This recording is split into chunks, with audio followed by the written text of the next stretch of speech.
Will democracy survive the next couple of years?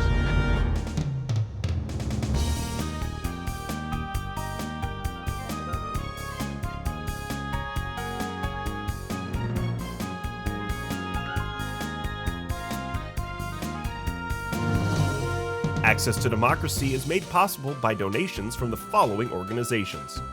Thomson Reuters, a global company with expertise and insight to unravel complex situations in the areas of law, tax, compliance, government, and media.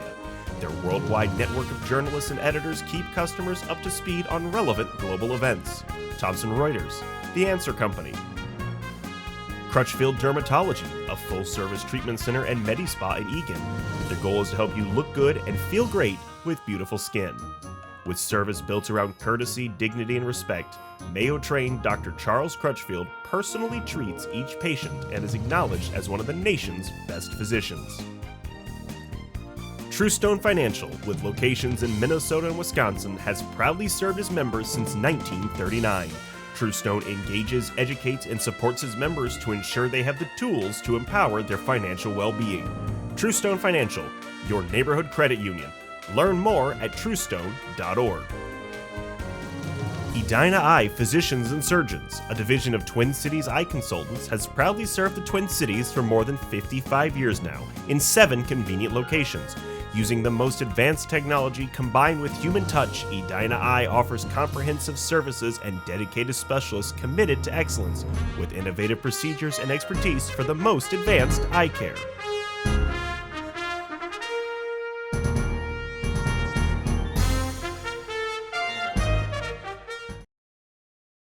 Welcome to Access to Democracy.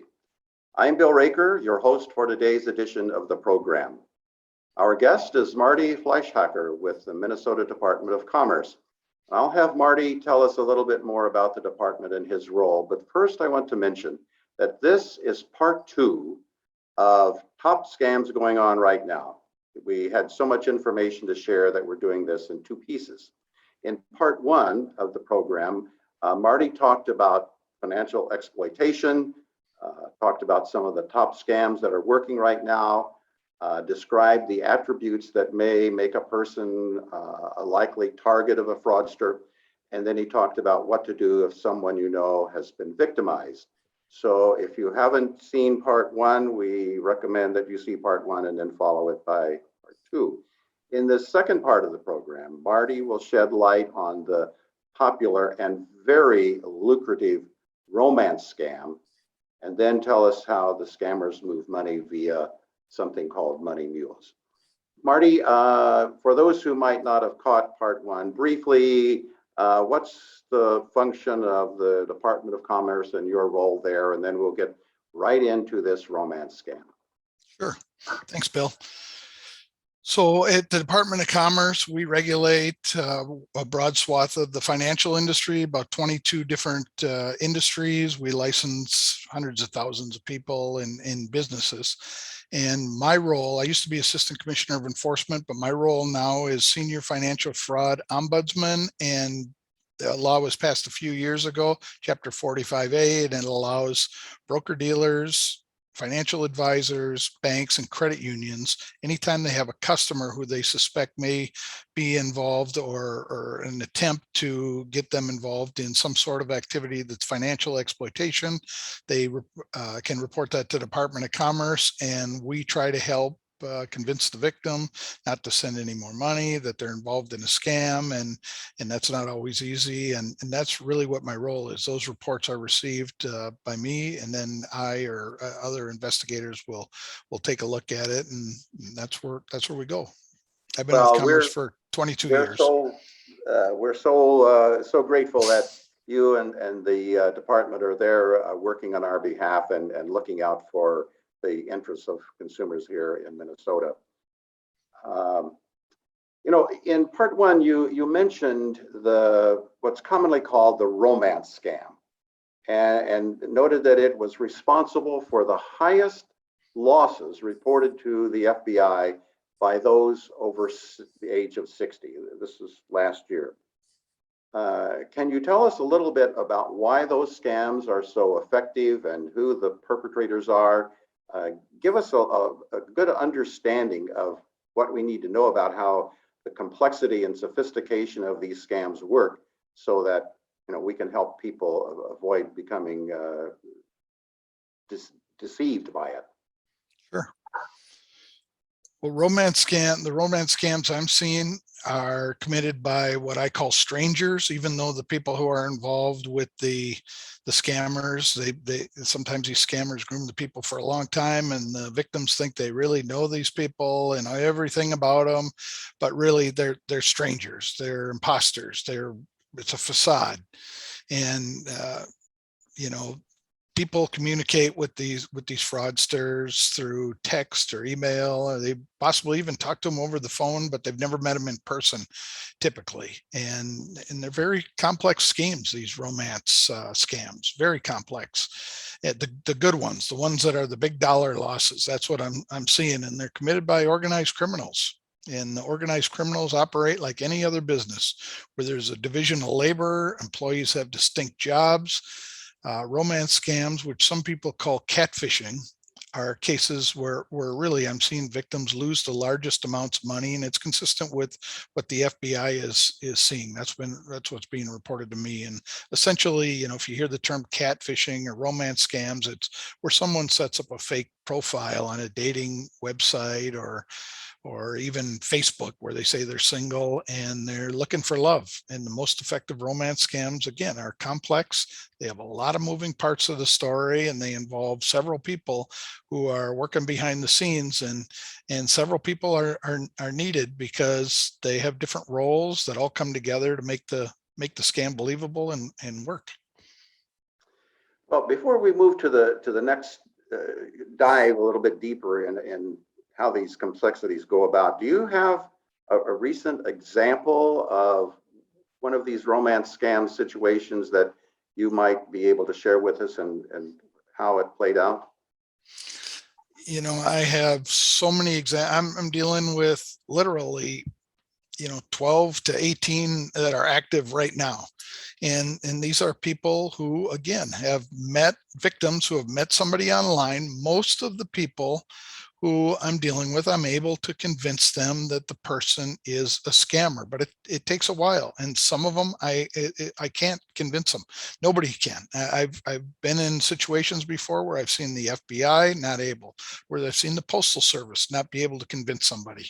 There are some people I haven't been able to convince, or it's taken me a long time to convince them, no matter what I say. And the way I do it is I prove that things that were told to the victim are not true, or the person who is contacting them, there is no, I have, again, a great deal of information and databases available to me. And if I'm looking for somebody, and these romance scammers, they'll make up a name and they'll give them a birth date and they'll say where they lived. And what I do is I show the victim that person never lived at that house. Matter of fact, nobody with that birth date and that name exists in America or exists in Minnesota, if that's where they say they've lived. And so some of them I have successful endings to, where we get the person to stop sending money, but because of the emotions, and that's really the first part of the kind of the romance or the scammer formula, Bill. Get somebody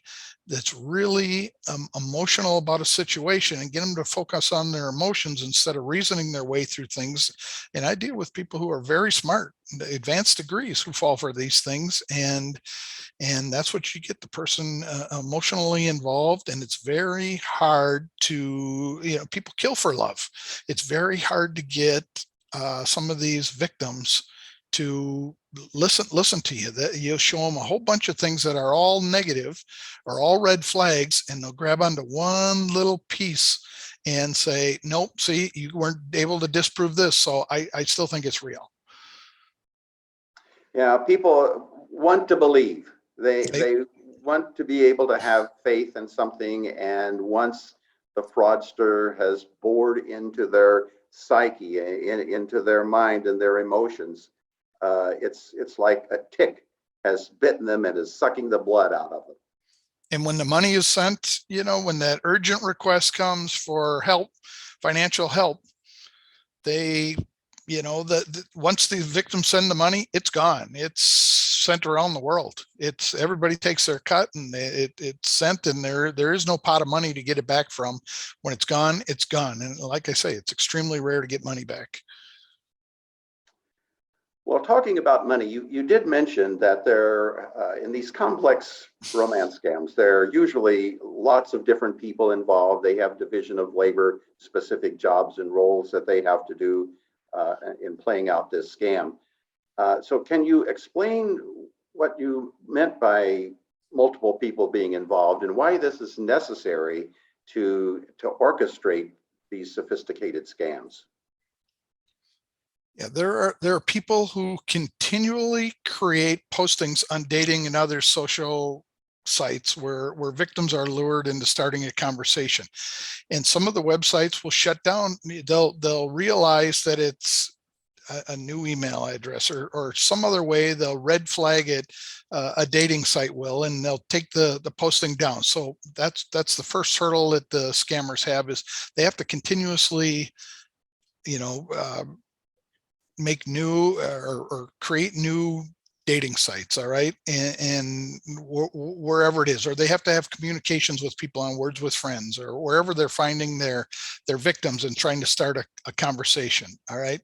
And then these people that do these postings, they have to have photos. So there's some people who steal photos off Facebook and other social sites where people have photos posted. If you Google stolen romance photos, you could spend a whole day looking at the various websites, and there'll be numerous examples. Pinterest alone, I saw Pinterest just about a week ago, had hundreds, if not thousands, of stolen photos, and you'll see stamped across there, not a scammer, but these people's photos were used by the scammers in their postings. And once the victim starts a conversation, then we have the group that I refer to as the communicators take over, and it's their full-time job to communicate with the victim. And they start out by having a discussion. Then they say, hey, let's switch over to another place where they can anonymously, whether it's Instagram or WhatsApp or, where they use a Gmail or they start texting the person from a throwaway Walmart phone, whatever it is. But they try to get the person to a place where they're having in some sort of communication with them that's anonymous. And it's the communicator's full-time job to build the trust and the romantic relationship with the victim. And they'll talk to them all day long. They'll call them, night and day. But what they'll do is they'll have several people that they communicate with, these communicator people, and the scammers really know how to create the perfect mate. I hear that all the time. Marty, you won't believe it. This person is perfect for me. We have all the same interests and we do the same things. We might attend church online or we're of the same religion. We have the same interests. We have the same background to some extent. And, no man or woman could ever measure up to the person the scammers create and pretend to be. So the scammer group is also responsible for, or the communications group is also responsible for making up with one study described as the elaborate and fantastical stories, and to make these people, the victims, believe it, you have to have these complex stories, and they have to be complex and elaborate because you're going to have at some point an urgent need for money. And these stories are usually about a wealthy and lonely widow, and they often have a son or daughter that they show a picture and talk about the love that they have with their son or daughter.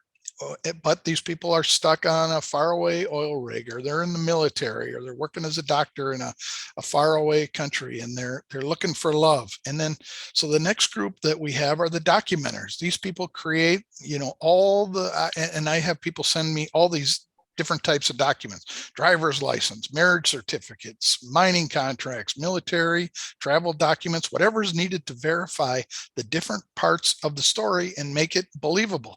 And again, this is like a movie that they insert this person into, the victim into, and the victim becomes part of this, this wholly created story. And the victims, like I say, they've sent me all sorts of these types of documents. Some are clearly fake, but I got to say other ones are pretty good. And then there's the imposters. And this is one thing that I find that really makes these stories real, and that is The scammers bring in these imposters, whether it's a family member, a son, a daughter, or a banker or senior officer, somebody who's with a shipping company who's going to be delivering money, or law enforcement, or a lawyer that's helping the person out, whatever's necessary for the story. And these people also communicate with the victims. And that's why the victims say to me a lot of times, Marty, this has to be real. I've talked to their lawyer, I've talked to their banker, and this is all true. They've showed me documents. And there's researchers that go and they find out all the information, whether it's on your LinkedIn or your Facebook, or they'll get information that can be used by the scammer to have an affinity with you and build these close relationships very quickly. But again, a lot of the people I deal with, the victims, they've talked for months to the scammer before anything was ever asked for. And that's another thing that makes the story believable. Marty, this is indeed elaborate and fantastical. I mean, it's like you've pulled open the curtain and we're able to see what's going on behind the scenes that makes these sophisticated scams seem real, seem possible. This is great insight. Now, you talked about these groups of organized criminals, often operating in other countries, not here in the United States. So how does the money, when it comes to the point of sending money to these scammers, how does that money get to those people outside the United States from the victims? Bill, that's a great question. The final hurdle that romance scammers have is, like you say, it's how, and it's a big one, it's how to get the money from the victim to where the scammers, the organized criminals, are located. And as you know, being a former financial institution CEO, it's not easy to move large amounts of money, especially across the international borders, without somebody asking questions, especially when it's out of character for a client, without someone noticing and asking. If you have a widow, let's say, who has a bank account, who's been doing banking or with the credit union and who's had that account for years, and they've paid their bills, they've paid their homeowners insurance and utilities and things like that, and all of a sudden one day they walk in and they say, hey, you know what, I need to wire $20,000 to the Philippines or Nigeria. Somebody is going to say, well, wait a minute, what's that all about? And start asking questions. And, according to law enforcement, the reason I use those two names is according to law enforcement, the Philippines, Nigeria, and Canada, those three respectively are first, second, and third place of the most frequent places from which romance scams occur. So organized criminals use a network of money mules in the United States. And this surprised me when I started investigating these type of financial, the scam types of financial exploitation. And I spend parts of most days working on money mule issues. I ask the victims, where did you send the money? And the ones that can recall, the ones that have addresses, especially if they're wiring money, then I try to pursue that and figure out whose bank account that is. And what I find is, when I do identify the people who received a lot of these scam funds in America, and when I talk to them, they split them up. They split them up into smaller sections so they don't raise red flags with financial institutions. And then they might buy gift cards, or they might let somebody use the ATM card to their account where the money's deposited, or they might send money to other money mules who move the money. And so it's through this whole network of money mules that they can move money from the victims to people in other countries. The DOJ summarizes it by saying money mules fuel fraud. And I agree with them. Without the money mules, a lot of these frauds, it would be a lot harder to carry out what they're doing. And it's not just moving money. Money mules also move packages. I've talked to some that had prepaid debit cards where they got these $1,000 debit cards, and they were supposed to buy, phones and send the phones. So they're doing all these things, and the other things they're doing is buying Bitcoin. If you transfer the money into Bitcoin, then put it in an electronic wallet, then the scammer in another country can use the information for that wallet and spend the money. So again, sometimes money mules let the scammers use their financial accounts, and that's another way that banks will often shut it down after a little while when they see the money coming out in Jamaica. But for a while they can get away with using that and all other sorts of ways, many different ways to creatively move money. Yeah, I have learned that money mules are used not just in romance scams, but in a lot of different kinds of scams and fraud schemes that are going on. And some of these people that are playing the roles of money mules, they're consciously doing it. They know what they're doing and they know that it's illegal. And yet there are many of them out there who've been reeled in and are playing the role of a money mule, and they don't know it. They don't know that what they're doing is illegal and that, they could go to prison for doing it. But, we've seen an explosion of cases of money mules where the Department of Justice, some of the other law enforcement agencies, the work that they're doing in trying to sweep the money mules out of this equation to make it more difficult for the victim and the scammer to connect and exchange money. Like in 2019, there were reported 600 money mules that were identified and taken out of action. And we move forward to 2020, and the Department of Justice says that they took 2,300 money mules out of their work. So it's a huge part of the business, and there's more to be understood about that. I don't know if you have any additional comments before we move into talking about the suggestions that you have about what we can do to protect ourselves from falling a victim if we see people on these websites. What can we do to protect ourselves? Well, you raised just for 1 second, Bill, you raised an important issue, important distinction. And that is, when I talk to these money mules, you're right. Sometimes they're aware, and I have access to confidential government reports. And so sometimes I know that these people have been involved in lots of transactions where they're moving money. But I had a woman recently that I contacted, and I said, by the way, you just received some money and you just withdrew it. Can you send it back to the victim? And she said, what do you mean victim? This is to go to help people in Haiti who were caught up in the earthquake rebuild homes. I said, no, it's not. This is money from a victim. And she started crying. She said, well, I had no idea I was involved in this. And she called me back several times, and I truly believe her. But again, there are other ones who I think if they don't know, they should know that they're involved in this type of activity. So your question again was, what can we do to protect ourselves from falling victim to romance scams? Exactly. We've got a couple of minutes to wrap up the program. I think this would be a very important message to leave our audience with, and then leave the information on how to contact you if they need assistance. Sure. Right. The most important is be careful. And you and I have talked about this lots of times. Be careful about what you post online about yourself. Scammers use those details that are shared on social media. If you say you're a widow, they're looking for you, and they love to get widows. At least that's what I'm seeing with the victims I'm dealing with, that a lot of widows, especially older Minnesotans, 70 to 95, are involved in a lot of these romance scams. And the scammers are targeting you if you fall in that demographic. Research, if you're looking online and you see somebody, research that photo.